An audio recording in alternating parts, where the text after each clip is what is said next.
Hello students, आज हम business regulatory framework व्यवसायिक नियमन रूपरेखा की यूनिट 3 पर डिस्कशन करने वाले हैं, जिसमें मेनली हमारा टॉपिक है वो है विनिमय साध्य विलेख अधिनियम 1881।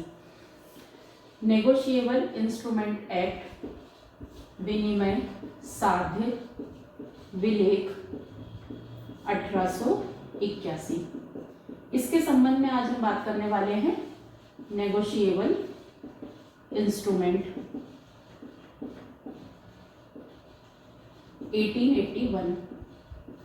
तो सबसे पहले हम इसका आशय समझ लें कि विनिमय साध्य विलेख क्या होता है, नेगोशिएबल इंस्ट्रूमेंट क्या होते हैं। तो सिंपल वर्ड्स में, और यदि हम इस अधिनियम की बात करें तो इस अधिनियम में क्या डेफिनेशन दी गई है, इसमें कहा गया है कि विनिमय साध्य विलेख का आशय विनिमय विपत्र, चेक या प्रतिज्ञा पत्र है जो आदेशित व्यक्ति या वाहक को भुगतान किया जाता है। समझ में आया? यदि आपको लिखना है तो आप नोट करते चलिए कि विनिमय साध्य विलेख का आशय ऐसे विनिमय विपत्र, प्रतिज्ञा पत्र या चेक से है जिसमें आदेशित व्यक्ति या वाहक को भुगतान किया जाता है। तो ये एकदम सिंपल संकुचित परिभाषा हुई। विस्तृत शब्दों में इसकी यदि परिभाषा हम देखें तो विनिमय साध्य विलेख का आशय व्यापार और व्यवहार में ऐसे विनिमय साध्य विलेख को माना जाता है जिसमें संपत्ति का हस्तांतरण सुपुर्दगी से या बेचान से हो जाता है, जिसके बाद पक्षकार को, पार्टी को संपत्ति वाद प्रस्तुत करने का अधिकार और संपत्ति पर स्वतः अधिकार मिल जाता है। समझना इस चीज को। संकुचित अर्थ में हमने देखा कि आदेशित व्यक्ति या वाहक को भुगतान किया जाता है, और विस्तृत अर्थ में देखा कि व्यापार में सभी उनको विनिमय साध्य विलेख माना जाता है जिसमें संपत्ति का हस्तांतरण सुपुर्दगी से या बेचान से या दोनों से हो जाता है, जिसके बाद पक्षकार को किसकी वाद प्रस्तुत करने की और संपत्ति पे स्वामित्व का स्वतः अधिकार मिल जाता है। ठीक है, समझ में आया? अब इसमें कुछ वर्ड आप लोगों ने सुने, वाहक, आदेशित व्यक्ति, ये हम नोट करते हैं, इसे मैं समझाते हूँ। आदेशित व्यक्ति, अभी हम आगे बढ़ेंगे तो इन शब्दों के मीनिंग आपको पता चलेंगे। इसके बाद जो है हमने देखा है स्वतः अधिकार। स्वतः अधिकार ये क्या होता है? तो विनिमय साध्य विलेख के द्वारा यदि कोई संपत्ति हस्तांतरित की जाती है तो वाहक या आदेशित व्यक्ति। ठीक है, अब जो है हम इसकी विशेषताएं देख लें। इन शब्दों को हम डिस्कस करते हैं, अभी हम इसको आगे बढ़ेंगे तब समझाती हूँ मैं आपको इसकी विशेषताएं, विनिमय साध्य विलेख की विशेषताएं। पहली विशेषता क्या हो गई? शर्त रहित। विनिमय साध्य विलेख में क्या क्या आ रहा है? हमने 3 नाम देखे, विनिमय विपत्र, प्रतिज्ञा पत्र, चेक। तो चेक को दिमाग में रख के आप इसकी विशेषताएं जो है लिख सकते हैं। प्रतिज्ञा पत्र, जिसमें किसी व्यक्ति के द्वारा इस बात की प्रतिज्ञा की जाती है, वचन दिया जाता है कि मैं 3 महीने के पश्चात इतने रुपए इस व्यक्ति को भुगतान करूंगा, तो वो प्रतिज्ञा पत्र होता है। सेम ऐसे विनिमय विपत्र होता है, उसमें भी कुछ इसी तरह की लैंग्वेज जो है वो लिखी जाती है। तो पहली चीज शर्त रहित होती है। इसमें मतलब लिखने वाला व्यक्ति, वचन देने वाला व्यक्ति कोई भी शर्त ऐड नहीं कर सकता है। यदि कोई शर्त लिखी है कि मैं 10,000 रुपए का भुगतान इस व्यक्ति को करूंगा यदि इसकी बिल्डिंग गिर जाए, तो इस तरह की यदि कोई शर्त उसमें ऐड है तो वह विनिमय साध्य विलेख नहीं माना जाएगा। ठीक है, शर्त रहित होता है, उसमें कोई भी कंडीशन नहीं होती है। दूसरा, वाद प्रस्तुत करना। इसका अर्थ है कि प्रतिज्ञा पत्र जैसे लिखा, प्रतिज्ञा पत्र का मैं आपको फॉर्मेट बताती हूँ। क्या लिखा जा रहा है इसमें? यहाँ पे स्थान लिखा है, जैसे मान लीजिए इंदौर।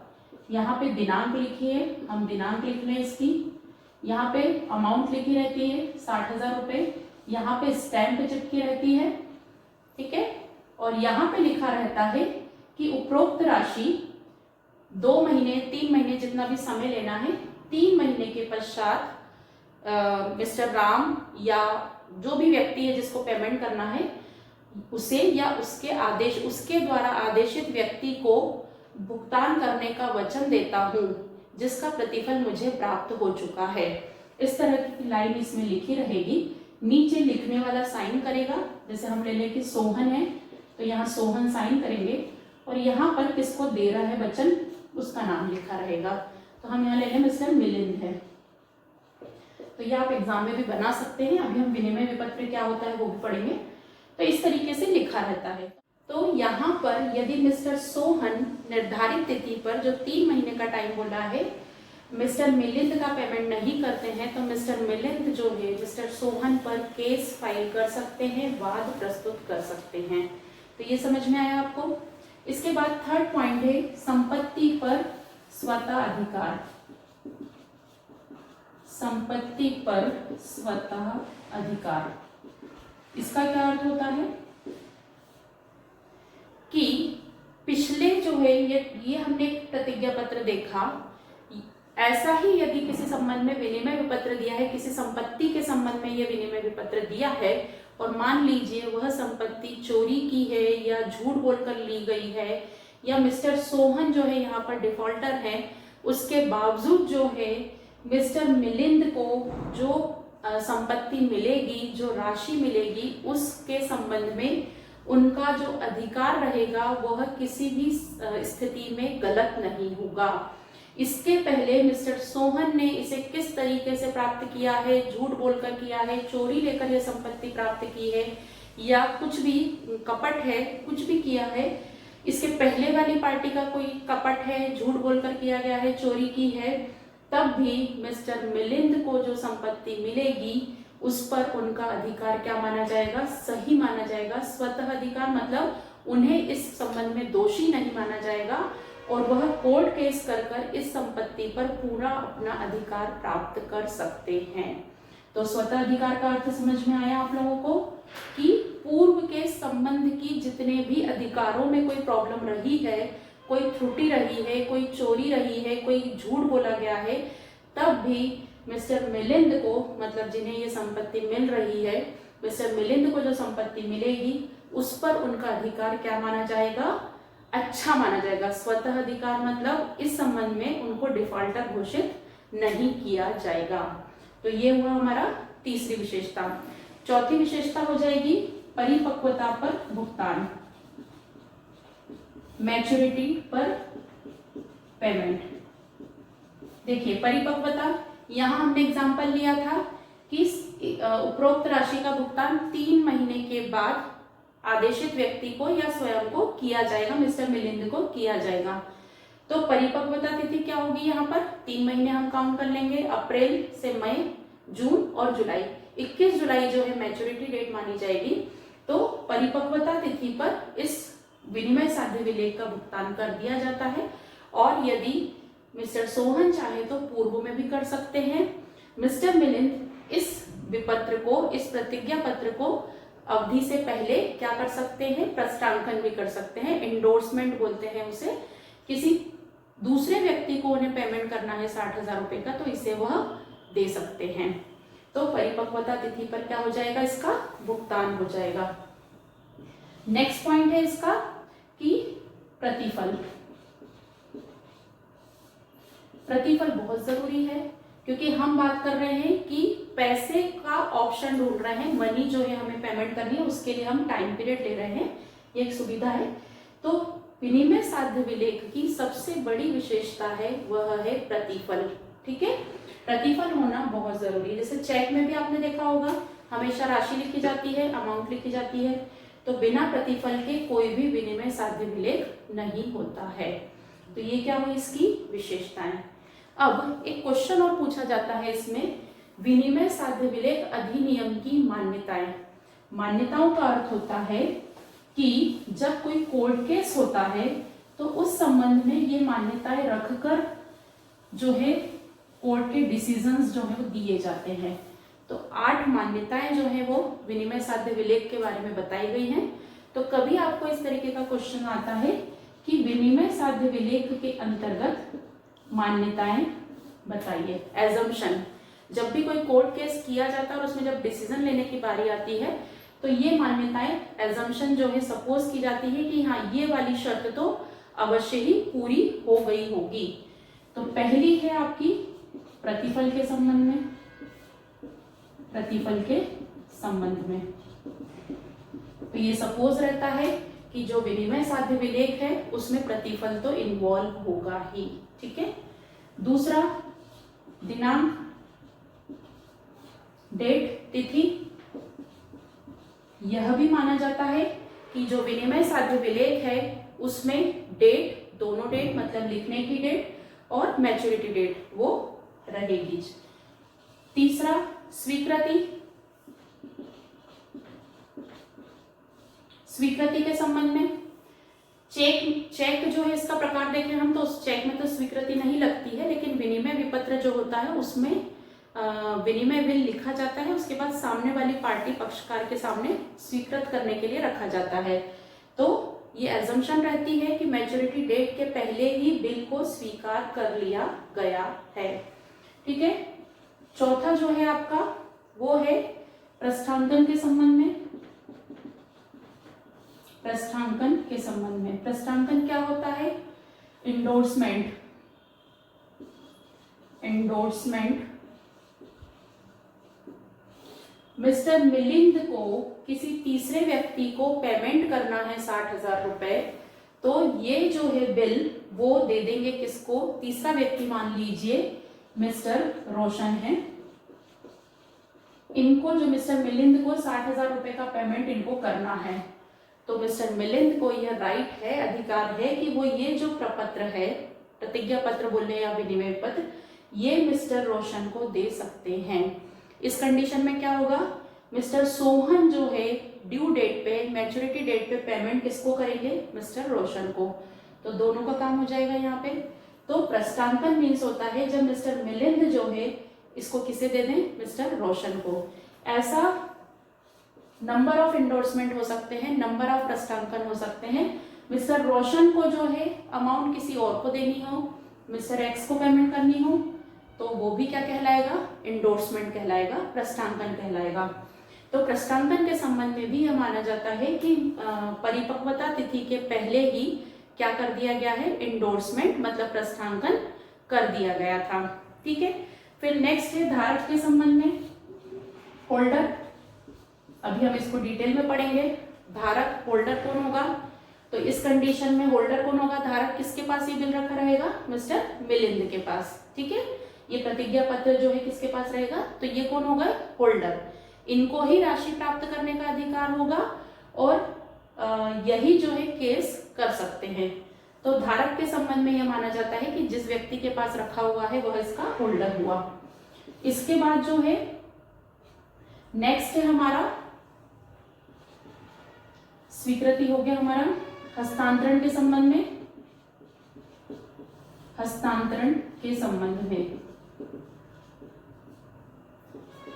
तो हस्तांतरण ट्रांसफर करना है, तो ये जो है दो प्रकार के होते हैं, वाहक और आदेशित। यदि जो है किसी व्यक्ति का नाम नहीं लिखा है, जैसे चेक आप लोग बहुत अच्छे से जानते हैं, बैरियर चेक आपने सुना होगा, तो वाहक चेक में क्या होता है? किसी व्यक्ति का नाम नहीं लिखा रहता है, वो चेक जो है ब्लैंक होता है, रिसीव करने वाले का, प्राप्त करने वाले का नाम नहीं लिखा रहता है। जिस भी व्यक्ति को वो मिलता है वह बैंक में जाएगा और विंडो पे प्रस्तुत करेगा, तो बैंक उसको पेमेंट दे देगी। बैंक यह भी चेक नहीं करेगी कि सामने वाला व्यक्ति कौन है, क्योंकि उसमें सामने वाले व्यक्ति का नाम नहीं लिखा है। वाहक और आदेशित में क्लियर नाम लिखा रहता है, ऊपर नाम क्लियर लिखा रहता है कि मिस्टर राम, मिस्टर श्याम या जो भी है, जिस भी व्यक्ति को पेमेंट करना है, तो उस संबंध में बैंक प्रॉपरली चेक करती है कि चेक का पेमेंट लेने कौन व्यक्ति आया है, साइन मैच हो रहे हैं नहीं हो रहे हैं, वो सारी चीजें यहाँ पे चेक करती है। तो हस्तांतरण के संबंध में यह पहले से मान्यता रहती है कि किसको दिया गया है, किसको ट्रांसफर किया गया है, ठीक है। फिर है अनादरण। अनादरण के संबंध में डिसऑनर, डिसऑनर क्या होता है? यदि हमारे एग्जाम्पल को देखें तो यहाँ पे क्या वादा प्रॉमिस किया गया था, क्या वचन दिया गया था? 21 जुलाई, 3 महीने के बाद, 3 महीने के अंदर जो है हम पेमेंट कर देंगे। यदि जो है 21 जुलाई तक मिस्टर सोहन के द्वारा भुगतान नहीं किया जाता है तो क्या माना जाएगा कि यह जो है नेगोशिएबल इंस्ट्रूमेंट, विनिमय साध्य विलेख क्या हो गया है? डिसऑनर हो गया है, अनादरण हो गया है। समझ में आया कि उसको यदि हम अनादरण की परिभाषा बोले कि मैच्योरिटी डेट पर यदि किसी पक्षकार के द्वारा भुगतान नहीं किया जाता है तो वह बिल क्या माना जाता है? अनादरित माना जाता है, डिसऑनर माना जाता है। ठीक है, क्लियर? फिर इसके बाद जो है स्टैंप, लास्ट हमारा 8 पॉइंट है स्टैंप के संबंध में। देखिए यहाँ पे स्टैंप लगा होना बहुत जरूरी है। टिकट जो रहती है स्टैंप वो बहुत कंपलसरी है। तो यदि कोई विनिमय विपत्र गुम गया है, खो गया है तो उस संबंध में माना जाएगा कि उस पर प्रॉपर स्टैंप लगी थी। तो ये कुछ मान्यताएं हैं। इस संबंध में यदि कोर्ट केस होता है तो उस संबंध में जो है कोर्ट इन सब मान्यताओं को ध्यान में रखकर डिसीजन देती है। स्टूडेंट्स, तो विनिमय साध्य विलेख क्या होता है वो हमने देखा, विशेषताएं देखी। अब आपके सिलेबस के अकॉर्डिंग विनिमय साध्य विलेख में हमें पढ़ना है, क्या क्या पढ़ना है? प्रतिज्ञा पत्र, दूसरा हमें पढ़ना है विनिमय विपत्र, और तीसरा हमें पढ़ना है क्या? चेक।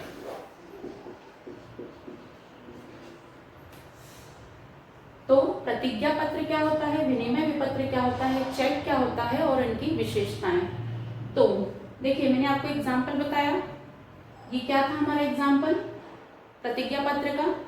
तो प्रतिज्ञा पत्र ऐसा प्रपत्र होता है जो लिखित होता है, शर्त रहित होता है और लेखक के द्वारा क्या लिखा रहता है? इस बात का वचन दिया जाता है, प्रतिज्ञा की जाती है कि प्रपत्र में लिखे व्यक्ति को, वाहक को या आदेशित व्यक्ति को निश्चित राशि का भुगतान किया जाएगा। समझ में आया? प्रतिज्ञा पत्र क्या लिखेंगे हम इसकी परिभाषा? प्रतिज्ञा पत्र एक ऐसा लिखित पत्र होता है, प्रपत्र होता है जो कि लेखक के द्वारा लिखा जाता है, शर्त रहित होता है और इसमें लेखक इस बात की प्रतिज्ञा करता है या वचन देता है कि इस प्रपत्र में लिखे व्यक्ति को या उसके द्वारा आदेशित व्यक्ति को या वाहक को निश्चित तिथि पर निश्चित राशि का भुगतान कर दिया जाएगा। क्लियर? समझ में आया आपको? प्रतिज्ञा पत्र। अब क्या क्या चीजें हुई, विशेषता क्या क्या हो गई? हमने जो परिभाषा में लिखा लिखित प्रपत्र, प्रतिज्ञा पत्र क्या होता है? हमेशा लिखित होता है। ठीक है, रिटर्न में ही अलाउ है, मौखिक जो है वह प्रतिज्ञा पत्र नहीं हो सकता है। दूसरा, आप जो है ये डायग्राम आप फॉर्मेट देख रहे हैं, सैंपल देख रहे हैं, इस हिसाब से आप पूरी विशेषताएं इसको देखकर लिख सकते हैं। लिखित, फिर क्या लिख सकते हैं हम? हस्ताक्षर, लिखने वाले के मतलब मिस्टर सोहन के हस्ताक्षर कंपलसरी है। तीसरा, दिनांक, इसमें दिनांक जो है जरूर लिखी जाती है, किस तारीख को यह लिखा गया है। चौथा, निश्चित राशि, राशि जो है इसमें बहुत कंपलसरी है, ये राशि जो है यहाँ पर लिखी जाती है, अनिवार्य है। फिर निश्चित तिथि, डेट, मतलब इसमें क्लियरली ये लिखा जाएगा कि उपरोक्त राशि का भुगतान 3 महीने बाद, 2 दिन के बाद, 4 महीने के बाद, 6 महीने के बाद, ये डिपेंड रहेगा दोनों पार्टी के ऊपर। तो निश्चित तिथि का उल्लेख अवश्य रहता है। फिर निर्धारित व्यक्ति, जैसे इसमें क्या लिखा रहेगा? हमने मिलिंद और सोहन का एग्जाम्पल लिया है कि उपरोक्त राशि का भुगतान 3 महीने के पश्चात मिस्टर मिलिंद या उनके द्वारा आदेशित व्यक्ति या वाहक को कर दिया जाएगा। ठीक है, वचन देता हूं तो निर्धारित व्यक्ति। फिर क्या, स्टैंप, प्रतिज्ञा पत्र पर यदि स्टैंप नहीं लगा है तो वह विनिमय साध्य विलेख नहीं बन सकता है। तो स्टैंप का होना बहुत जरूरी है। क्लियर। फिर प्रस्थांकन, प्रस्थांकन का मीनिंग मैंने आपको विनिमय साध्य विलेख समझा रही थी तब समझाया था। तो वो सेम है कि मिस्टर मिलिंद जो है मिस्टर रोशन को ये बिल कभी भी निर्धारित मतलब मैच्योरिटी डेट के पहले, परिपक्वता तिथि के पहले दे सकते हैं। तो ये क्या हुआ हमारा प्रतिज्ञा पत्र। मीनिंग आप लोगों ने नोट कर लिया। अब आते हैं हम विनिमय विपत्र। इसमें एक चीज और रह गई हमारा, शर्त रहित। ये मैंने विनिमय साध्य विलेख की परिभाषा में ही आपको समझाया था कि जितने भी विनिमय साध्य विलेख होते हैं वो सब कंडीशन लेस होते हैं, कोई भी कंडीशन नहीं होती है, शर्त रहित होते हैं। इंपॉर्टेंट। अब हम बात करें विनिमय विपत्र की। देखिए परिभाषा में कोई अंतर नहीं है। फिर से एक बार बोलती हूँ, विनिमय विपत्र या प्रतिज्ञा पत्र दोनों की परिभाषा, इन्हें आशय लिखना है आपको तो सेम ही रहेगा कि विनिमय विपत्र एक ऐसा प्रपत्र है जो कि शर्त रहित होता है, लिखित होता है, लेखक के हस्ताक्षर होते हैं, जिसमें वह व्यक्ति इस बात का वचन देता है कि वह निर्धारित व्यक्ति को या उसके द्वारा आदेशित व्यक्ति को या वाहक को निर्धारित तिथि पर निश्चित राशि का भुगतान कर देगा। समझ में आया? एक बार फिर से आप चाहो तो नोट कर लो, क्योंकि इन दोनों की परिभाषा जो है वो सेम है। क्या है कि यह एक ऐसा प्रपत्र है जो कि लिखित शर्त रहित होता है, जिसमें लेखक के हस्ताक्षर होते हैं और इसमें इस बात का वचन दिया जाता है कि वह निर्धारित तिथि पर निर्धारित व्यक्ति को या उसके द्वारा आदेशित व्यक्ति को निश्चित राशि का भुगतान कर देगा। क्लियर? अब यदि हम विशेषताओं की बात करें तो सेम विशेषताएं हैं, नथिंग चेंज।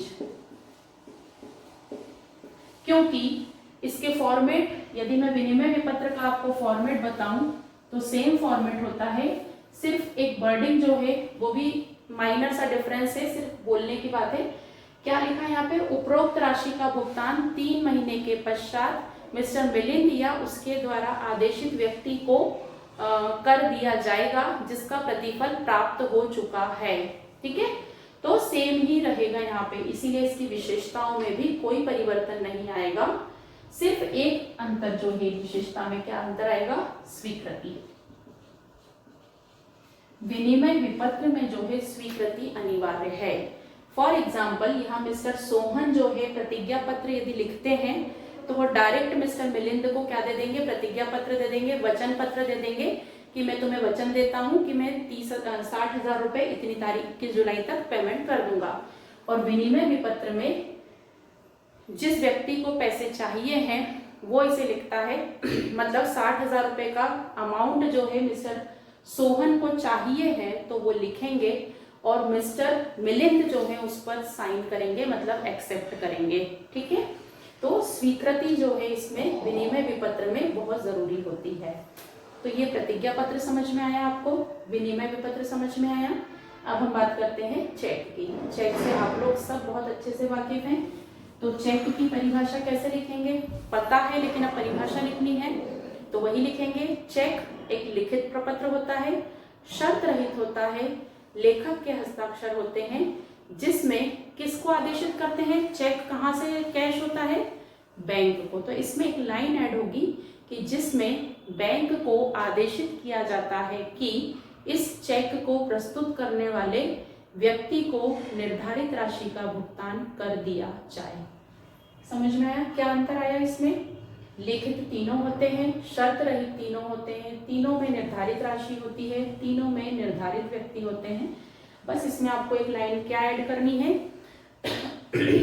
कि इसमें बैंक को आदेशित किया जाता है कि निर्धारित राशि का भुगतान संबंधित व्यक्ति को कर दिया जाए। आया समझ में? अब विशेषताएं जो हैं क्या रहेंगी? लिखित होता है, चेक पे हस्ताक्षर कंपलसरी है, दिनांक चेक पर कंपलसरी है, निश्चित राशि उसमें लिखना बहुत ज़रूरी है, हम वर्ड्स में भी लिखते हैं और न्यूमेरिक फॉर्म में भी लिखते हैं, मतलब 10,000 रुपये हम ऐसे भी लिखते हैं चेक में और 10,000 रुपये मात्र हम ऐसे भी लिखते हैं। तो दोनों में लिखी जाती है। तिथि उसमें लिखी रहती है, डेट तो इसमें एक ही बार आएगी क्योंकि कोई मैच्योरिटी डेट नहीं होती है, परिपक्वता तिथि नहीं होती है।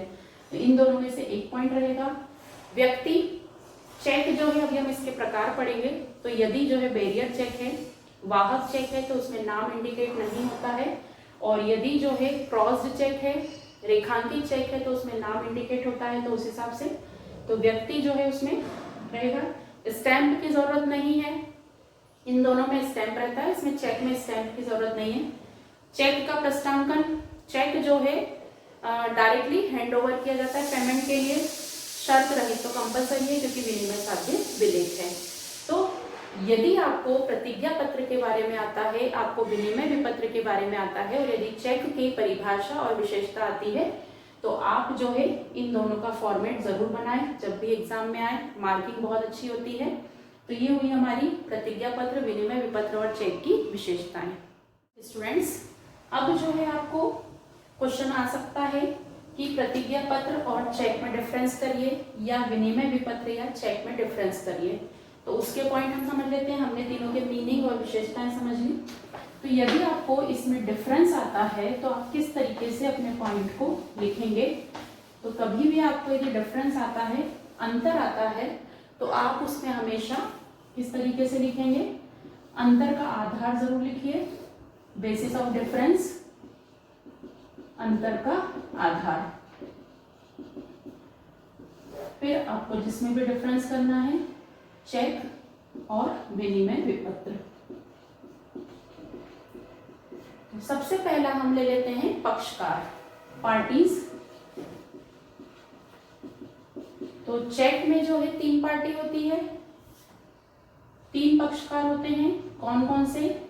एक चेक को लिखने वाला, ड्रॉअर, एक चेक को भुनाने वाला, मतलब जिसके लिए चेक लिखा गया है, ड्रॉई, और एक पेई। तो पेई हमेशा बैंक रहेगी, चेक का भुगतान हमेशा बैंक करेगी। तो इसमें कितने पक्षकार होते हैं? 3 पक्षकार होते हैं। और विनिमय विपत्र में 2 पक्षकार होते हैं। और यदि एंडोर्समेंट किया है, मतलब आपने प्रस्थांकन कर दिया है, किसी तीसरे व्यक्ति को दे दिया है, मिलिंद ने रोशन को दे दिया है, तो कितने पक्षकार हो जाएंगे? 3 हो जाएंगे। लेकिन नॉर्मली बोले तो यहाँ पे मिस्टर सोहन और मिस्टर मिलिंद 2 पक्षकार होते हैं। ठीक है। फिर अवधि, टाइम पीरियड। तो चेक में हमेशा डिमांड पे रहता है, चेक ऑन डिमांड रहता है। मतलब आपने यदि आज लिखा है मिस्टर सोहन ने, तो मिस्टर मिलिंद उसे आज जाकर कैश करवा सकते हैं, बैंक से पेमेंट ले सकते हैं। तो चेक जो है वो क्या होता है? मांग पर देय होता है। लिख दिया है, उसके बाद जब भी सामने वाली पार्टी बैंक में जाएगी उसको चेक मिल जाएगा। लेकिन विनिमय विपत्र जो है वह निर्धारित तिथि से होता है। ठीक है। ड्यू डेट रहती है, जैसे हमने देखा था 21 अप्रैल को लिखा है और 3 महीने के लिए लिखा है, तो ड्यू डेट उसकी क्या रहेगी? 21 जुलाई। तीसरा है स्वीकृति।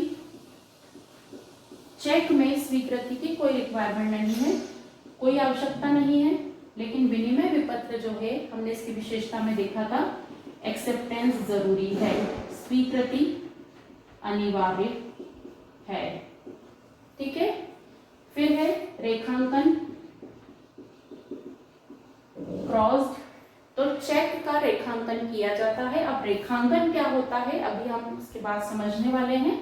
तो चेक का रेखांकन होता है, क्रॉस किया जाता है और स्पेसिफाई कर दिया जाता है, तो पेमेंट उसी को किया जाता है। और विनिमय विपत्र का रेखांकन नहीं होता है। ठीक है। फिर इसके बाद जो है प्रस्थांकन, एंडोर्समेंट, किसी थर्ड पार्टी को देना है। तो चेक का प्रस्थांकन क्या होता है?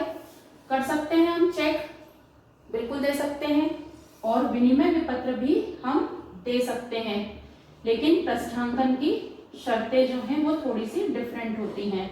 तो प्रस्थांकन कर सकते हैं, लेकिन उसका तरीका जो है प्रस्थांकन का तरीका अलग होता है दोनों में, तो इसमें प्रस्थांकन कर सकते हैं, इसमें भी कर सकते हैं, तो फिर अंतर क्या हुआ, तो करने का तरीका जो है वह दोनों में अलग अलग होता है।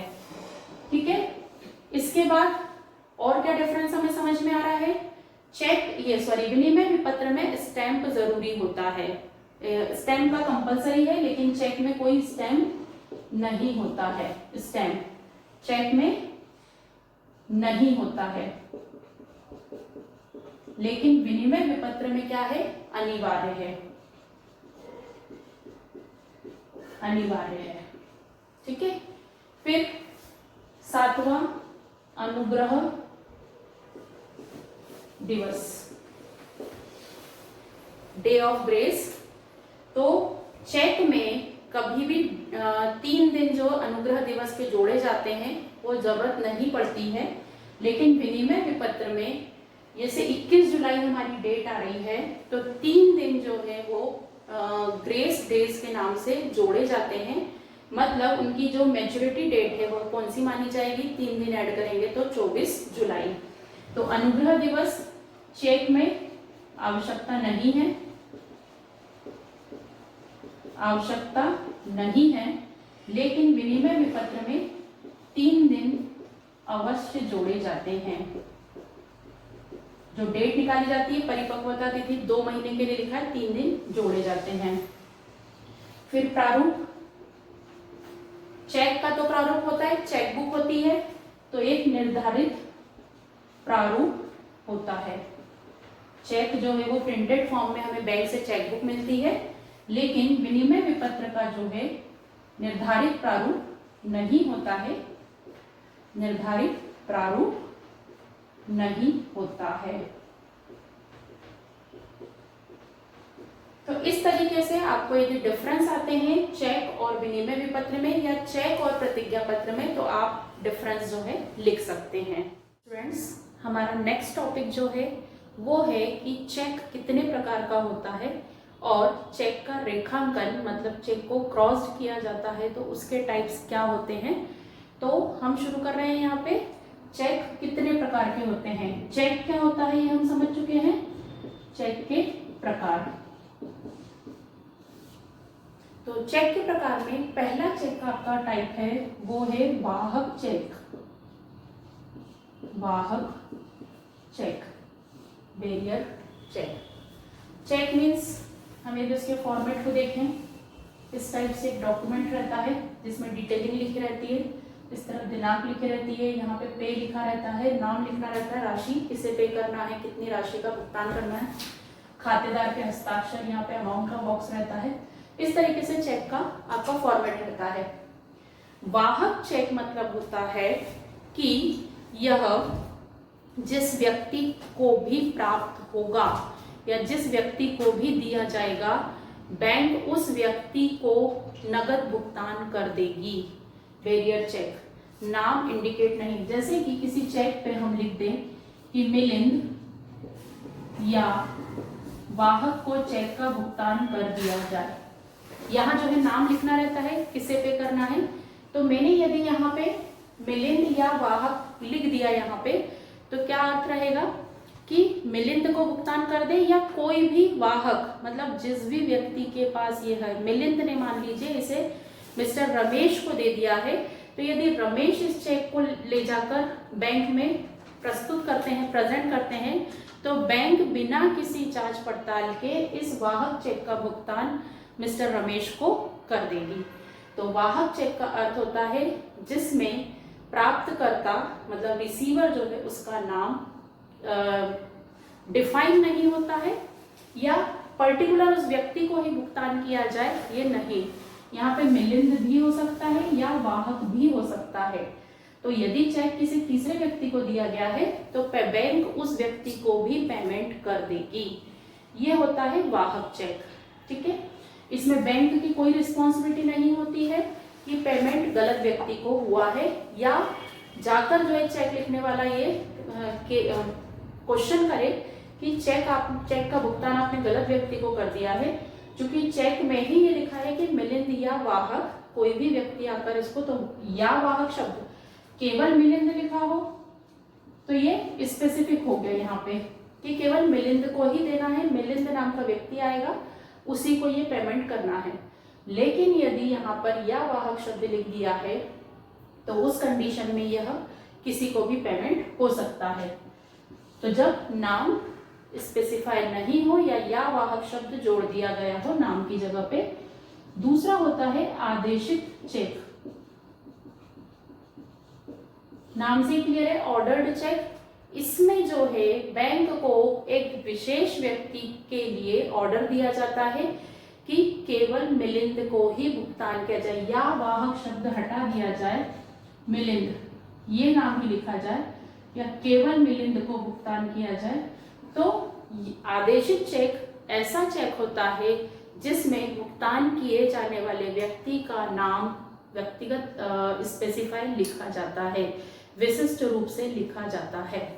वाहक चेक जिसमें जिस व्यक्ति को भुगतान किया जाना है उसका नाम स्पेसिफाई मतलब विशिष्ट रूप से उल्लेखित नहीं रहता है चेक में। और आदेशित चेक ऐसा चेक जिसमें जिस व्यक्ति को भुगतान करना है या जो भुगतान प्राप्त करने वाला है उस व्यक्ति का नाम यहाँ स्पष्ट रूप से लिखा रहता है। ठीक है। तीसरा ओपन चेक, खुला चेक।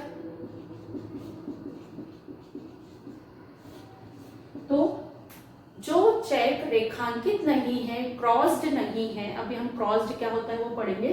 तो जो चेक क्रॉस्ड नहीं है, रेखांकित नहीं है, उस चेक को ओपन चेक बोलते हैं, जिसका भुगतान विंडो पे से किसी भी व्यक्ति को किया जा सकता है। तो खुले चेक के ही ये प्रकार हो सकते हैं। तो ओपन चेक मतलब जो रेखांकित नहीं है। और चौथा है आपका रेखांकित चेक। रेखांकित चेक, क्रॉस्ड चेक, इस टॉपिक को हम डिटेल में पढ़ने वाले हैं। क्रॉस्ड चेक मीन्स होता है कि जब चेक के ऊपर कॉर्नर पे, लेफ्ट कॉर्नर पे दो तिरछी लाइनें खींच दी जाएं तो उस चेक को बोलते हैं रेखांकित चेक। इसका अर्थ होता है, चेक का रेखांकन का आशय भी है और प्रकार भी है। रेखांकन का आशय होता है कि इस चेक को जब बैंक में प्रस्तुत किया जाएगा तो इसका भुगतान नगद नहीं प्राप्त होगा, ये क्रॉस्ड चेक है। और यदि चेक में इस तरह की दो लाइनें नहीं खींची हैं तो ये क्या कहलाएगा, ओपन चेक। मतलब इसका भुगतान बैंक से आप नगद भी प्राप्त कर सकते हैं। और यदि दो तिरछी लाइनें खींची हुई हैं तो ये कौन सा चेक हो गया, रेखांकित चेक हो गया। लेफ्ट कॉर्नर में खींची जाती है तिरछी लाइनें, ये रेखांकित चेक हो गया। इसका अर्थ होता है कि इस चेक को प्रस्तुत करने वाले व्यक्ति को नगद राशि का भुगतान नहीं किया जाएगा, बल्कि उसके खाते में, बैंक अकाउंट में वह राशि जमा की जाएगी। समझ में आया रेखांकित चेक। तो इस प्रकार से आपको यदि चेक के प्रकार आते हैं तो आप चेक के प्रकार लिखेंगे। अब जो है हम समझेंगे ये वाला टॉपिक, चेक का रेखांकन आपको डिटेल में है, तो हम उसको डिटेल में समझते हैं कि चेक का रेखांकन क्या होता है और उसके क्या प्रभाव होते हैं, क्या विशेषताएं होती हैं और उसके उदाहरण क्या हैं। मोस्ट इंपॉर्टेंट क्वेश्चन है चेक का रेखांकन। तो चेक का रेखांकन का आशय आपको लिखना है, आप नोट कर लीजिए कि चेक का रेखांकन का आशय है यदि किसी चेक पर लेफ्ट मतलब बाएं हाथ तरफ दो तिरछी लाइनें खींच दी जाती हैं तो इसे चेक का रेखांकन कहते हैं। और चेक का रेखांकन के बाद उस चेक का भुगतान बैंक से कभी भी नकद नहीं किया जाएगा, बल्कि उस व्यक्ति के बैंक खाते में ट्रांसफर किया जाएगा। समझ में आया। यदि मैं इस चेक के ऊपर दो तिरछी लाइनें नहीं खींचती हूँ तो इसका भुगतान नगद मिल सकता है। और यदि मैंने यहाँ लेफ्ट कॉर्नर पे बाएं हाथ तरफ दो तिरछी लाइनें खींच दी हैं चेक के ऊपर तो ये क्या कहलाएगा, चेक का रेखांकन। क्या परिभाषा होगी इसकी कि जब किसी चेक पर बाएं हाथ तरफ तिरछी दो लाइनें पैरेलली खींच दी जाती हैं तो इसे चेक का रेखांकन कहते हैं। चेक के रेखांकन होने के बाद इस तरह के चेक का भुगतान नगद नहीं प्राप्त किया जा सकता है, बल्कि व्यक्ति विशेष के खाते में राशि जमा की जाएगी। ठीक है, समझ में आया। अब इसकी हम विशेषताएं देखें तो क्या विशेषता हो जाएगी। देखिए हमारे पास ये डायग्राम है, दो तिरछी लाइनें रेखाएं खींची जाती है। ठीक है, हमेशा इस तरीके से लाइनें खींची जाएंगी। फिर चेक के मुख पृष्ठ पर, मतलब फ्रंट साइड पे हमेशा लाइन जो है वो खींची जाती है। चेक के पीछे जो है वह नहीं करा जाता है। हमेशा यदि आपको चेक क्रॉस करना है, चेक को क्रॉस बनाना है, रेखांकन करना है, तो चेक के फ्रंट साइड पे ही लेफ्ट कॉर्नर में आपको दो लाइनें खींचनी है। ठीक है, इसका क्या प्रभाव होता है, चेक का भुगतान नगद नहीं होता है। इस लाइनों को खींचने के बाद क्या प्रभाव हो जाता है कि चेक का भुगतान नगद कभी भी नहीं किया जाएगा, व्यक्ति के खाते में ट्रांसफर की जाएगी राशि। और क्या है ये चेक की सुरक्षा हेतु है। तो ये जो क्रॉस्ड चेक का रेखांकन जो पैटर्न है या टेक्निक रखी गई है, ये जो है कि विंडो पे नगद कोई भी व्यक्ति आकर डिमांड करे चेक की, तो उस फ्रॉड को रोकने के लिए, उसके खाते में अमाउंट ट्रांसफर करने के लिए यह तरीका है। तो यह चेक की सुरक्षा हेतु एक प्रकार है हमारे पास। ठीक है, फिर आदेशित व्यक्ति, चेक का भुगतान किसके बैंक खाते में किया जाएगा, जिसके भी उसमें लिखा रहेगा आदेशित व्यक्ति के खाते में ट्रांसफर की जाएगी। यह चेक का रेखांकन भी दो प्रकार का होता है। पहला आपका सामान्य रेखांकन हो सकता है या विशिष्ट रेखांकन, स्पेशल भी क्रॉस्ड होता है, विशिष्ट रेखांकन हो सकता है। तो ये समझ में आया आपको चेक का रेखांकन। आप एग्जाम में क्वेश्चन आता है तो आप इसका डायग्राम भी बना सकते हैं। अब हम देखेंगे चेक के रेखांकन के प्रकार। चेक रेखांकन के प्रकार कौन कौन से दो प्रकार होते हैं, तो यह दो प्रकार है। पहला है सामान्य रेखांकन,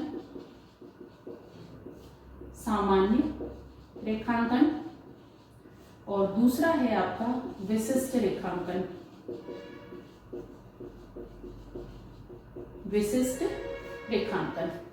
तो सामान्य रेखांकन, ये जो मैंने किया है चेक का रेखांकन, ये क्या किया है, सामान्य रेखांकन किया है।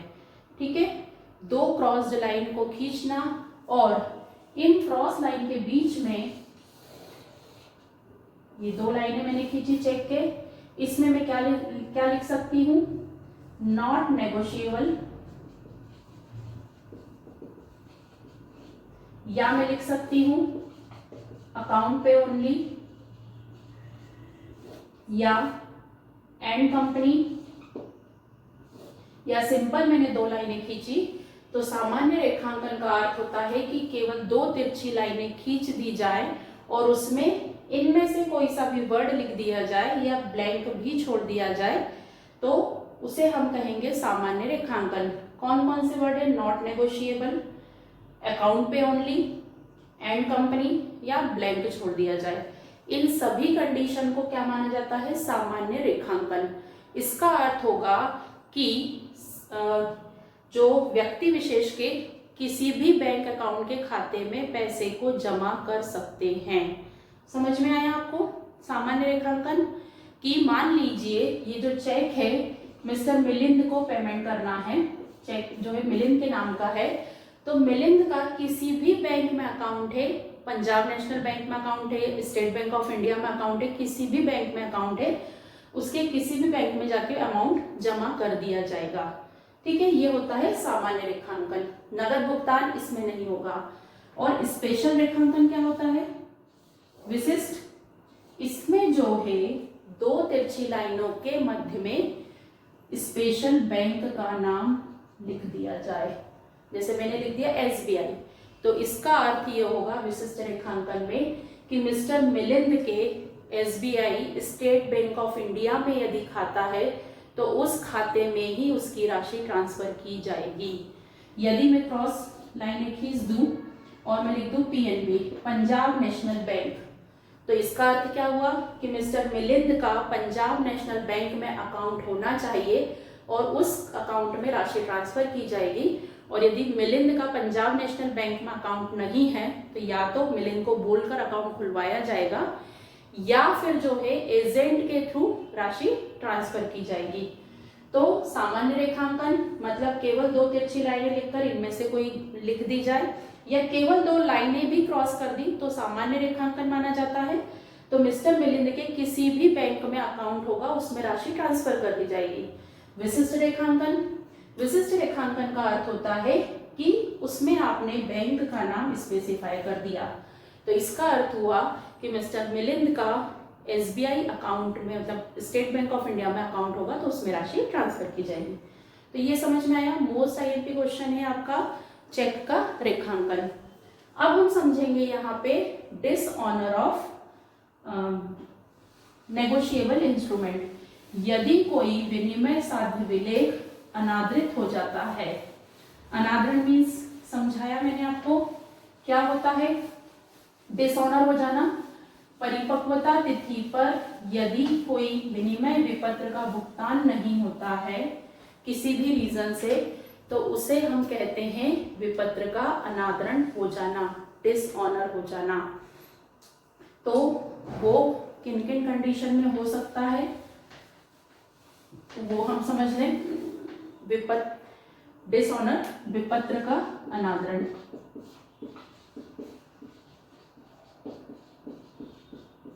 डिसऑनर,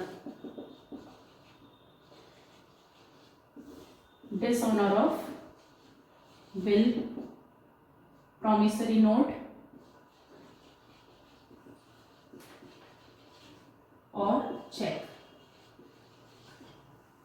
तो यदि ये डिसऑनर हो जाते हैं तो क्या कंडीशन होती है वो हम समझ लें।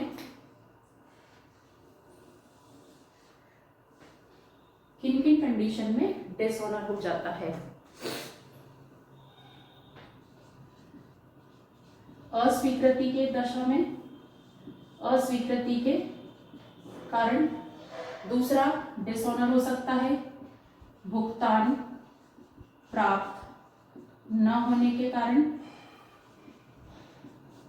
और तीसरा हो सकता है अनिवार्यतः।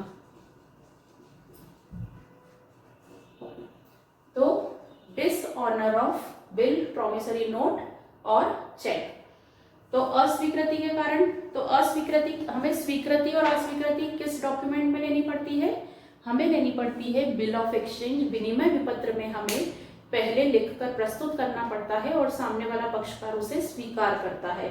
तो अस्वीकृति के कारण जो है कंडीशन किस में लागू होगी, केवल विनिमय विपत्र में, क्योंकि चेक जो है उसमें कोई एक्सेप्टेंस नहीं ली जाती है और ना ही प्रॉमिसरी नोट में कोई एक्सेप्टेंस ली जाती है। तो अस्वीकृति वाला रूल, नॉन एक्सेप्टेंस वाला रूल जो है केवल विनिमय विपत्र में रखा जाएगा। तो इसमें जो है पहला होगा कब जो है डिसऑनर मान लिया जाएगा, मतलब उसके भुगतान की बाध्यता नहीं रहेगी। पहला है यदि स्वीकृति 48 आवर्स में नहीं मिली हो, 48 घंटे में प्राप्त न हुई हो।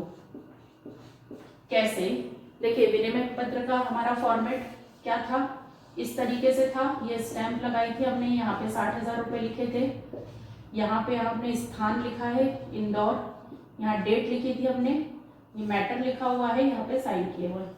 तो ये जो बिल लिखा गया था सोहन के द्वारा मिस्टर मिलिंद को, ये हमारा एग्जाम्पल चल रहा है। तो मिस्टर सोहन ने बिल लिखा और इसे मिस्टर मिलिंद के पास 2 दिन 48 घंटे तक प्रस्तुत ही नहीं किया एक्सेप्टेंस के लिए कि मैं 60,000 रुपये तुम्हें 3 महीने बाद भुगतान करने का वचन देता हूं, और लिख लिया इन्होंने और मिस्टर मिलिंद के सामने 48 घंटे तक प्रस्तुत ही नहीं किया। तो ऐसा माना जाएगा कि यह बिल अनादृत हो गया है, अनादरण हो गया है। समझ में आया कि स्वीकृति 48 घंटे में नहीं ली हो। दूसरा, स्वीकृति के लिए प्रस्तुत ही नहीं किया हो। ये तो हो गया कि 48 घंटे के तक आपने प्रस्तुत ही नहीं किया है। दूसरा पॉइंट में लिख रही हूं कि प्रेजेंट ही नहीं किया। इन्होंने यहाँ पे 3 दिन बाद प्रेजेंट किया तो वो पहले से ही डिसऑनर हो गया। और सेकंड पॉइंट कौन सा है कि स्वीकृति के लिए प्रस्तुत ही नहीं किया, मतलब मिस्टर सोहन ने ये लिख कर रख लिया कि मैं 3 महीने बाद आपको 60,000 रुपए देने का वचन देता हूं, और मिस्टर मिलिंद को प्रस्तुत ही नहीं किया, कोई एक्सेप्टेंस नहीं मिली, उनसे कोई हाँ नहीं करवाई, तो इसे भी माना जाएगा कि यह बिल डिसऑनर हो गया है। मिस्टर सोहन को 60,000 रुपए प्राप्त करने का अधिकार नहीं है। तीसरा, दिवालिया या मृत्यु हो जाने पर, दिवालिया या मृत्यु हो जाने पर यदि स्वीकृति भी ले ली गई थी, उन्होंने एक्सेप्ट भी कर लिया था मिस्टर मिलिंद ने कि ठीक है तुम 3 महीने बाद पेमेंट कर देना, लेकिन मिलिंद की डेथ हो गई है या दिवालिया घोषित हो गया है, तो उस कंडीशन में यह बिल जो है वो डिसऑनर हो जाएगा। हाँ, एक अथॉरिटी रहती है कि इनके कोई उत्तराधिकारी हैं जिनका नॉमिनीज है, मतलब जो जिनका नाम लिखा गया है, तो ऐसा कोई कंडीशन है जिसमें उनके उत्तराधिकारी को नॉमिनी बनाया गया है, तो उस कंडीशन में मिस्टर सोहन उस पर पैसे के दावा कर सकते हैं। लेकिन नियम के हिसाब से हम देखें तो यदि कोई ड्रॉई मतलब मिस्टर मिलिंद दिवालिया हो गए हैं या डेथ हो गई है, तो यह बिल जो है वो क्या माना जाएगा, डिसऑनर माना जाएगा। ठीक है, नेक्स्ट पॉइंट है हमारा कि देनदार ही ना मिले, देनदार ही ना मिले, मतलब हमारा एग्जाम्पल चल रहा था कि 21 अप्रैल को बिल लिखा गया है, 21 जुलाई तक पेमेंट कर सकते हैं, और 3 दिन हमने देखे थे अनुग्रह के माने जाते हैं, मतलब 24 जुलाई ड्यू डेट है। 24 जुलाई को जो उनका प्लेस डिसाइड हुआ था, उस प्लेस पर मिस्टर सोहन गए पैसे लेने, तो पता लगा मिस्टर मिलिंद जो है वो आए ही नहीं, भुगतान देनदार ही नहीं मिला। उन्होंने उनके रहने की सब जगह ढूंढ ली, तो मिस्टर मिलिंद जो है वो मिले ही नहीं उन्हें, तो उस कंडीशन में भी बिल क्या माना जाता है, डिसऑनर माना जाता है। फिर स्थल पर मौजूद ना हो, जब बिल लिखा गया था, विपत्र ये लिखा गया था, उसमें स्थान का भी डिक्लेरेशन था, लिखा स्पष्ट रूप से लिखा गया था कि भुगतान इस कॉलोनी में या इस स्थान पर या इनकी दुकान पर किया जाएगा। और जब मैच्योरिटी डेट आई 24 जुलाई, उस दिन पर देखा कि मिस्टर मिलिंद जो है वो मौजूद नहीं हुए, प्रस्तुत नहीं हुए, वो वहां पर नहीं आए, तो उस कंडीशन में भी माना जाएगा कि बिल जो है वो डिसऑनर हो गया। लेकिन ये जो पॉइंट हम देख रहे हैं, इन सब में यदि ऐसा कहीं भी महसूस होता है मिस्टर सोहन को कि जानबूझकर पैसे न देने का ये रीजन बनाया गया है, तो उस कंडीशन में मिस्टर सोहन को यह अधिकार रहेगा कि वो केस फाइल कर सकता है। लेकिन झूठ बोला गया है, इस बात का प्रूफ उन्हें देना पड़ेगा, उसके बाद ही कोर्ट इन्हें परमिट करेगी कि आप इनके ऊपर केस कर सकते हैं। ठीक है, तो ये कौन से हुए हमारे विनिमय विपत्र में अस्वीकृति के कारण। अब भुगतान प्राप्त न होने के कारण, देखिए बिल लिखा ही गया था कि हमें मैच्योरिटी डेट पर पैसे मिल जाएं, तो यदि भुगतान प्राप्त ही नहीं हुआ है तो क्या होगा, बिल डिसऑनर हो जाएगा। फिर वो प्रतिज्ञा पत्र हो, विनिमय विपत्र हो या चेक हो। तो ये जो नियम है हमारे तीनों कंडीशन पे, तीनों टाइप्स के डॉक्यूमेंट पे लागू होते हैं, विनिमय विपत्र, चेक और प्रतिज्ञा पत्र। तो भुगतान किन किन कारणों से प्राप्त नहीं हो सकता है, तो देनदार प्रस्तुत न हुआ हो, मतलब मिस्टर मिलिंद, हमारे उदाहरण के हिसाब से तो मिस्टर मिलिंद जो हैं वो ड्यू डेट पे भुगतान देने नहीं आए।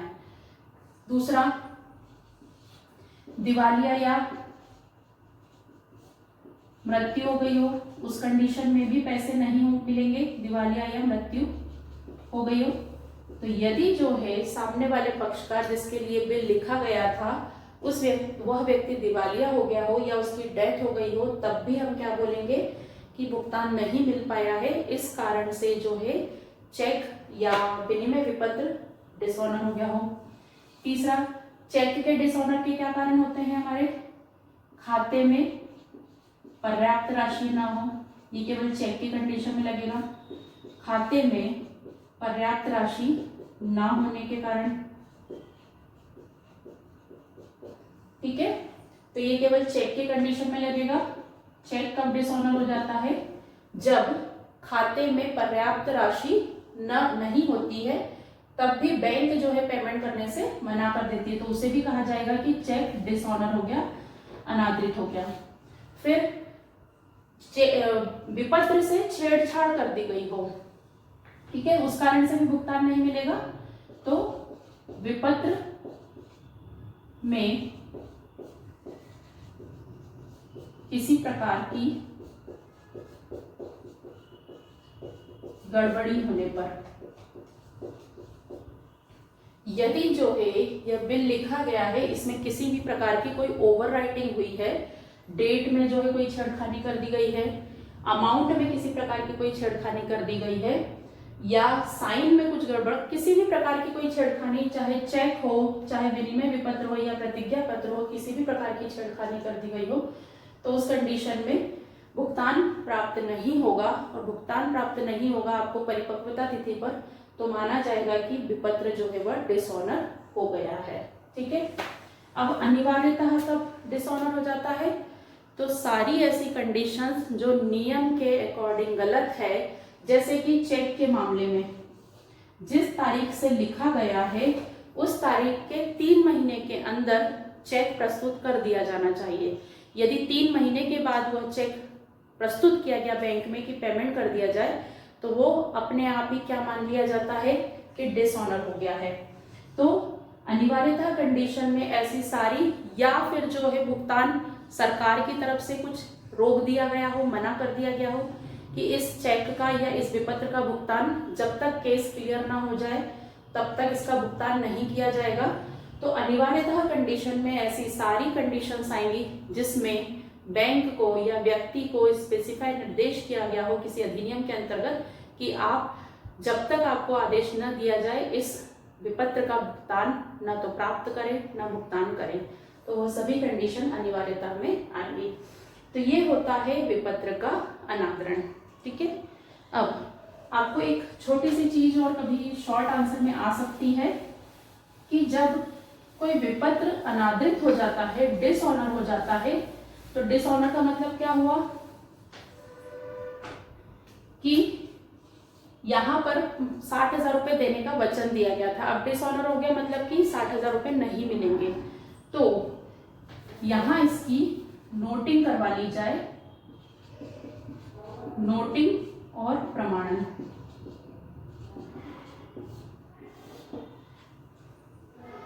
इस बात की नोटरी ऑफिस में जाकर नोटिंग करा दी जाए कि मैंने यह विपत्र लिखा था और सामने वाला व्यक्ति मैच्योरिटी डेट पर, परिपक्वता तिथि पर प्रस्तुत नहीं हुआ, उसने मेरे बिल का भुगतान नहीं किया है, तो यह चेक डिसऑनर हो गया है।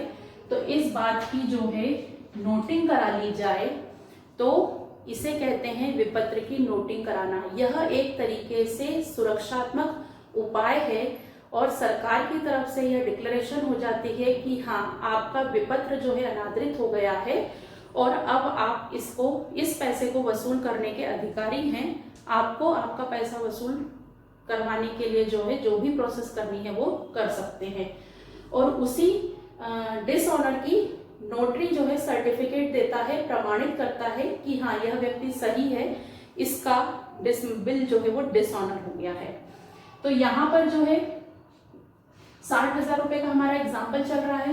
तो मान लीजिए परिपक्वता तिथि हमारी 24 जुलाई थी, 24 जुलाई को पेमेंट नहीं प्राप्त होता है, तो जो लेखक है वह इसकी नोटिंग करा लेगा, नोटरी ऑफिस में जाकर इसकी नोटिंग करा लेगा कि मेरा विपत्र जो है अनादृत हो गया है। अनादरण का समझ में आया ना आपको, मतलब कि भुगतान नहीं प्राप्त हुआ, तो वह अनादरण हो चुका है। और इस बात की जो है नोटरी सर्टिफिकेट दे दे, नोटिंग कर ले अपने रजिस्टर में भी, उनके पास एक रजिस्टर होता है पूरा, उसमें भी वो एंट्री कर ले कि इस व्यक्ति का इतने रुपए की विपत्र इतनी तारीख को डिसऑनर हो गया है, और इस विपत्र पर भी नोट कर दे, तो इसे कहते हैं नोटिंग। और प्रमाणन मीन्स क्या होता है? प्रोटेस्ट। इसका अर्थ होता है कि वह सर्टिफाइड कर दे कि हाँ इस व्यक्ति का इतने रुपए का विपत्र डिसऑनर हो गया है, तो उसे कहते हैं प्रमाणन। तो ये टॉपिक भी आप इसके लिए रेडी कर लीजिए।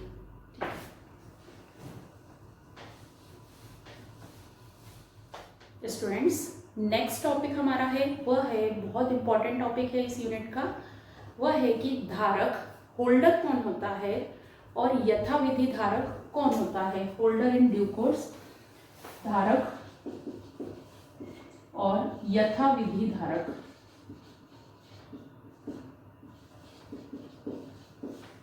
होल्डर और होल्डर इन ड्यू कोर्स।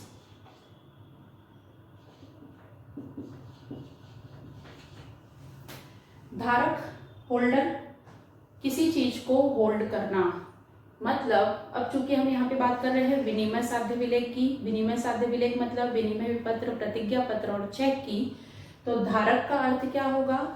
ऐसा व्यक्ति जो जिसके पास विनिमय विपत्र रखा हो या जिसे भुगतान प्राप्त करने का अधिकार हो।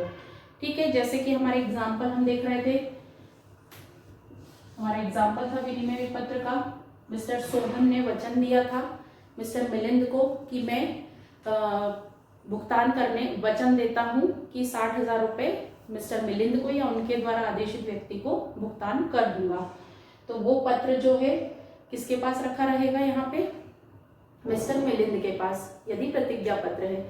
विनिमय विपत्र है तो विनिमय विपत्र किसके द्वारा लिखा जाता है? जिसको पैसा लेना है। तो यदि विनिमय विपत्र का प्रारूप है तो जिस व्यक्ति ने लिखा है कि मिस्टर मिलिंद के द्वारा 60,000 रुपये का भुगतान 3 महीने के बाद किया जाएगा, जिसका प्रतिफल प्राप्त हो चुका है, तो उस कंडीशन में होल्डर कौन होगा? धारक कौन होगा? मिस्टर सोहन। तो यहाँ पर धारक मीन्स होता है कि जिस व्यक्ति के पास विपत्र रखा है और वह व्यक्ति उस भुगतान को प्राप्त करने का अधिकारी है। समझ में आया? होल्डर क्या होना चाहिए? कि जिसे भुगतान प्राप्त करने का, संपत्ति को प्राप्त करने का राइट हो ना, भुगतान प्राप्त करने का या संपत्ति प्राप्त करने का अधिकार हो। ठीक है, ये समझ में आया आपको सिंपल उसमें। अब ये जो विपत्र होता है इसका इंडोर्समेंट होता है। प्रस्थांकन में हम समझ चुके हैं कि ये जो विपत्र है मिस्टर मिलिंद ने किसे दे दिया? मिस्टर रोशन को। तो यहाँ पर मिस्टर रोशन को जो है उन्होंने हैंड ओवर कर दिया और मिस्टर रोशन ने इसके बदले में पर्याप्त प्रतिफल, जो भी पेमेंट करना था या जो भी संपत्ति देनी थी वो पर्याप्त रूप से चुकाई है। तो मिस्टर रोशन यहाँ पर यथाविधि धारक हो जाएंगे। फिर से समझ लीजिए, हमारा एग्जाम्पल जो चल रहा है सोहन, मिलिंद और रोशन। देखिए, मिलिंद और सोहन के हमने दोनों एग्जाम्पल देखे हैं। यदि प्रोमिसरी नोट है तो हमने देखा कि मिस्टर सोहन ने वचन दिया है कि मैं 60,000 रुपये 3 महीने के बाद भुगतान कर दूंगा मिस्टर मिलिंद को या उनके द्वारा आदेशित व्यक्ति को। तो यहाँ पर जो है पैसा किसको मिलने वाला है? मिस्टर मिलिंद को। तो मिस्टर मिलिंद जो है, ये जो डॉक्यूमेंट है, प्रतिज्ञा पत्र है, प्रोमिसरी नोट है, इस प्रतिज्ञा पत्र को मिस्टर रोशन से कोई संपत्ति खरीदी थी और उसके भुगतान स्वरूप दे देते हैं इसे। तो इसे हम क्या कहते हैं? ये प्रतिज्ञा पत्र कहाँ चला गया? रोशन के पास। तो इसे हम क्या बोलते हैं? प्रस्थांकन। ठीक है, इसे बोलते हैं इंडोर्समेंट। तो यहाँ मिस्टर मिलिंद जो है वो क्या कहलाएंगे? धारक, और मिस्टर रोशन को इन्होंने जो दे दिया है पर्याप्त प्रतिफल के बदले में, वो कहलाता है क्या? यथाविधि धारक, होल्डर इन ड्यू कोर्स। ठीक है, तो क्या अर्थ हुआ? धारक का क्या अर्थ हुआ कि ऐसा व्यक्ति जिसे परिपक्वता तिथि, जिस व्यक्ति के पास परिपक्वता तिथि पर विपत्र, विनिमय विपत्र रखा रहता है और जिसे भुगतान प्राप्त करने का या संपत्ति प्राप्त करने का अधिकार होता है। और यथाविधि धारक, यथाविधि धारक का अर्थ है कि जिसने विपत्र को पर्याप्त प्रतिफल के बदले में परिपक्वता तिथि के पहले प्राप्त किया हो और जिसे स्वतः अधिकार हो। समझना ध्यान से कि रोशन ने यह विपत्र, देखिए 3 महीने के लिए लिखा था हमने, हमारी डेट क्या चल रही थी? 21 जुलाई, 3 दिन जोड़ के 24 जुलाई। तो मिस्टर रोशन को ये प्रस्थांकन एंडोर्समेंट कब होना चाहिए? परिपक्वता तिथि के पहले होना चाहिए। और ऐसा नहीं कि दान में दिया हो, मिस्टर मिलिंद ने उनको ऐसे ही दे दिया हो कि गिफ्ट में दे दिया हो, ऐसा नहीं होना चाहिए। पर्याप्त कोई संपत्ति खरीदी हो, पर्याप्त प्रतिफल हो। तो यथाविधि धारक की परिभाषा में ऐसा धारक जिसे किसी संपत्ति के बदले या पर्याप्त व्यवहार के प्रतिफल स्वरूप कोई विपत्र परिपक्वता तिथि के पहले हस्तांतरित किया हो, तो वह व्यक्ति यथाविधि धारक होता है और उस व्यक्ति को उस संपत्ति पर स्वतः अधिकार होता है। स्वतः अधिकार का अर्थ होता है कि पहले भी समझा चुकी हूँ, क्या बताया था मैंने कि मिस्टर मिलिंद ने यहाँ झूठ बोलकर कोई संपत्ति ली है या कपट लेकर या कुछ भी गड़बड़ करके भी संपत्ति ली है, तो भी मिस्टर रोशन को इस पर अच्छा अधिकार रहेगा। मतलब पुलिस इनके पास जाकर ये नहीं बोल सकती है कि ये संपत्ति कपट वाली है, झूठ बोलकर दी गई है या चोरी की है। मिस्टर रोशन के अधिकार की ही वो संपत्ति मानी जाएगी। क्लियर? तो होल्डर इन ड्यू कोर्स में कौन कौन सी चीजें आएंगी? पहला, पर्याप्त प्रतिफल के बदले, पर्याप्त प्रतिफल के बदले प्राप्त की गई हो, दान स्वरूप, गिफ्ट में, मतलब कुछ ना कुछ रहा हो। दूसरा, परिपक्वता तिथि के पहले होना चाहिए, मैच्योरिटी डेट, परिपक्वता तिथि के पहले हस्तांतरित होना चाहिए। ठीक है, 24 जुलाई हमारे एग्जाम्पल में थी, उसके पहले होना चाहिए। तीसरा, संपत्ति पर स्वताधिकार। स्वताधिकार का अर्थ समझ गए आप कि मिस्टर रोशन को जो भी संपत्ति मिलेगी, भले ही मिस्टर मिलिंद को ये संपत्ति चोरी की है, झूठ बोलकर दी गई है, कपट के द्वारा दी गई है या स्मगलिंग की है, कुछ भी हो, लेकिन मिस्टर रोशन पे इसका अधिकार क्या रहेगा? स्वताधिकार रहेगा। और चौथा है धारक, जो संपत्ति उन्हें दी गई है, जो विनिमय विपत्र दिया गया है, उसका जो है धारक के द्वारा ही ट्रांसफर होना चाहिए। ठीक है, समझ में आया आपको? 4। अब यदि यथाविधि धारक की परिभाषा भी आप इन चारों को मिलाकर मैंने समझाई, विशेषताएं लिखने को आती हैं, तब भी आप यही विशेषता लिखेंगे कि पर्याप्त प्रतिफल के बदले में दी गए विपत्र ही यथाविधि धारी कहलाता है। परिपक्वता तिथि के पहले ट्रांसफर होना चाहिए। संपत्ति पर स्वताधिकार बता दिया मैंने आपको, मिथ्या विवरण या और धारक होना जरूरी है। मतलब जो व्यक्ति ट्रांसफर कर रहा है तो मिस्टर मिलिंद जो है उसका होल्डर हो, उन्हें संपत्ति को प्राप्त करने का अधिकार नियमानुसार मिला हो। ठीक है, तो ये हुआ यथाविधि धारक। अब हम पढ़ेंगे यहाँ पे इनको डिफरेंस आ सकता है धारक और यथाविधि धारक में, तो डिफरेंस आप लिख सकते हैं इन चारों के आधार पर। इन चारों के आधार पर आप अंतर बना सकते हैं कि पर्याप्त प्रतिफल के बदले में और धारक में कोई संपत्ति फ्री में भी हो सकती है, फ्री में भी प्राप्त कर सकते हैं, परिपक्वता तिथि के पहले हस्तांतरित, और इसमें नियम है कि बाद में भी हस्तांतरित होती है तो भी वह धारक ही रहता है। लेकिन यथाविधि धारक बनने के लिए मैच्योरिटी डेट से पहले ट्रांसफर होना चाहिए। संपत्ति पर स्वताधिकार, लेकिन धारक को अच्छा स्वताधिकार नहीं मिलता है। यदि चोरी की कोई संपत्ति इनके पास आ गई है तो वह फ्रॉड माना जाएगा, धोखा माना जाएगा, तो स्वताधिकार नहीं होता है। और धारक है लेकिन धारक का यथाविधि धारक होना कंपलसरी नहीं है, लेकिन यथाविधि धारक में धारक सम्मिलित है। ठीक है, इसमें यथाविधि धारक धारी सम्मिलित नहीं है, धारी सम्मिलित नहीं है, और यथाविधि धारी में धारक सम्मिलित है। ठीक है, इंक्लूजन। अब इसमें जो है बनता है कि होल्डर इन ड्यू कोर्स को मिलने वाले विशेष अधिकार, विशेषाधिकार, विशेषाधिकार कौन कौन से हैं यदि वो यथाविधि धारक है। जो धारक को नहीं मिलते हैं, यथाविधि धारक को मिलते हैं। मतलब हमारे उदाहरण से ज्यादा अच्छे से हमको याद रहेगा, इसलिए मैं उदाहरण बता रही हूँ। मिस्टर रोशन को कौन कौन से विशेष अधिकार प्राप्त थे यदि मिस्टर मिलिंद उनको कोई विनिमय विपत्र देते हैं। तो पहला हो जाएगा हमारा कि यदि जो है मिस्टर मिलिंद ने कोई ऐसा विपत्र दिया है जो अपूर्ण है, कुछ उसमें गड़बड़ है, ये जो डॉक्यूमेंट उन्होंने ट्रांसफर किया है वो अपूर्ण है, अपूर्ण विपत्र, टिकट नहीं लगा है, गलत है, अमाउंट में मिस्टेक है, कुछ भी अपूर्ण विपत्र है, तब भी मिस्टर रोशन को क्या होगा, विशेष अधिकार रहेगा कि वह संपत्ति के पूरे पूरे पैसे वसूल कर सकते हैं। ठीक है, अपूर्ण विपत्र की दशा में स्वतः अधिकार वाला जो उनका स्पेशल जो राइट है उसी से संबंधित उनके विशेषाधिकार है पूरे। दूसरा, मिथ्या वर्णन की दशा में, मिथ्या वर्णन की दशा में भी मतलब मिस्टर मिलिंद को ये डॉक्यूमेंट, ये विपत्र जो है झूठ बोलकर या गलत अमाउंट लिखकर या कपट के द्वारा मिला है, तो भी मिस्टर रोशन को विशेष अधिकार है कि वो पूरे पूरे पैसे रिसीव करेगा।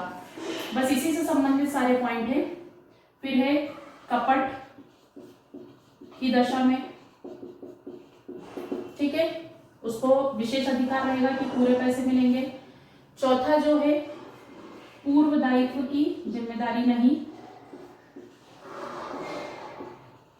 पूर्व दायित्व की जिम्मेदारी नहीं। यदि जो है मिस्टर रोशन को जो विपत्र मिला है, मतलब ये हमारे विशेष अधिकार प्राप्त हो रहा है इनको, तो मिस्टर रोशन को विपत्र मिला है और उस पर 4 लोग आकर खड़े हो गए कि ये विपत्र तो हमारा है, ये जो है धोखा किया गया था, और 4 लोग आकर बोल रहे हैं कि ये हमारे पैसे का विपत्र है, तो बिल्कुल नहीं, चूंकि ये उन्हें स्वताधिकार मिला है, यथाविधि धारक है ये, तो पूर्व दायित्व की जिम्मेदारी इनकी नहीं रहेगी। ठीक है, फिर अवैधानिक प्रतिफल हो, मिस्टर मिलिंद ने ये कैसे प्राप्त किया, कौन सा ट्रांजैक्शन था, कौन सी स्मगलिंग थी, काला बाजारी के बदले में प्राप्त किया था, उससे मिस्टर रोशन को कोई मतलब नहीं है। तो यदि अवैधानिक प्रतिफल के स्वरूप भी जो है, हाँ ये गलत काम कर रहे हैं, तो फिर जो है वो धारक कहलाएंगे। और लेकिन यथाविधि धारक यदि हैं, तो यदि मिस्टर मिलिंद ने ये अवैधानिक तरीके से प्राप्त किया है, प्रतिफल अवैधानिक है, तब भी मिस्टर रोशन को विशेष अधिकार है कि उन्हें पूरा पूरा पैसा जो है वो रिसीव होगा। ठीक, नेक्स्ट है हमारा कि कल्पित नाम, इमेजिनरी नाम। यदि मिस्टर मिलिंद बाद में आकर कहे कि मिस्टर सोहन तो कोई व्यक्ति नहीं था, मतलब फ्रॉड नाम से दे दिया है, इस नाम का तो व्यक्ति ही नहीं है, तो उस कंडीशन में भी मिस्टर रोशन को, मतलब जो यथाविधि धारक है, उसको यह अधिकार रहेगा कि उसे अपना पैसा पूरा पूरा मिले। फिर है आपका शर्त युक्त सुपुर्दगी। हमने ये पढ़ा कि विनिमय साध्य विलेख में कभी भी कोई कंडीशन नहीं होती है, शर्त नहीं होती है। यदि मिस्टर मिलिंद ने यहाँ पर हमारे उदाहरण के हिसाब से ये जो विपत्र है वो शर्त सहित प्राप्त कर लिया है, लेकिन जब इसको इंडोर्स किया, प्रस्थांकित किया, मिस्टर रोशन को दिया, तो भी मिस्टर रोशन जो है यहाँ डिफॉल्टर घोषित नहीं होंगे। उन्हें विशेष अधिकार रहेगा कि भले ही ये विपत्र शर्त युक्त है, फिर भी जो है उन्हें उनका पैसा पूरा मिलेगा। तो ओवरऑल मिलाकर यथाविधि धारक को किसी भी कंडीशन में डिफॉल्टर नहीं घोषित किया जाता है, पूर्व प्रस्थांकन, पूर्व पार्टी की कोई भी गड़बड़ के लिए। ठीक है, तो ये होता है यथाविधि धारक के विशेष अधिकार। यूनिट 3 में हमारा जो नेक्स्ट टॉपिक है वो है विनिमय साध्य विलेख संशोधन अधिनियम 2002। अभी हमने जो पढ़ा है वो विनिमय साध्य विलेख जो हमारा रनिंग में चल रहा है। 2002 में कुछ सेक्शंस में, कुछ धाराओं में परिवर्तन किया गया है, तो वो हम यहाँ पर देखेंगे। तो विनिमय साध्य विलेख में सबसे ज्यादा प्रॉब्लम चेक के अनादरण की हुई, चेक का डिसऑनर। तो और उसका मेन रीजन क्या रहता था? खातों में अपर्याप्त निधि, मतलब चेक इशू कर दिए जाते थे ड्रॉअर के द्वारा, लेखक के द्वारा, और उनके अकाउंट में बैलेंस नहीं रहता था, पैसा नहीं रहता था। इसके कारण चेक जो है बहुत ज्यादा डिसऑनर हो रहे थे और उसके केसेस जो है बहुत ज्यादा पेंडिंग हो रहे थे। तो इस संबंध में निराकरण करने के लिए विनिमय साध्य विलेख में संशोधन किया गया, जिसकी धारा 138 से 142, 147 तक जो है इसमें नए प्रावधान ऐड किए गए हैं और इस अधिनियम के अंतर्गत 17वां अध्याय जो है ऐड किया गया है। तो धारा 138 सेक्शन 138 क्या कह रही है कि ऋण सब, इसमें जो है प्रोसेस बताई है कि 138 के अंतर्गत कौन से नियम हैं, क्या नियम ऐड किए गए हैं। तो ऋण या अन्य दायित्व के लिए चेक का निर्गमन, मतलब यदि आपको चेक अनादरण हो रहा है, डिसऑनर हो रहा है, तो पहले चेक जो है वह किसी ऋण के भुगतान में या किसी दायित्व के भुगतान में निर्गमन होना चाहिए।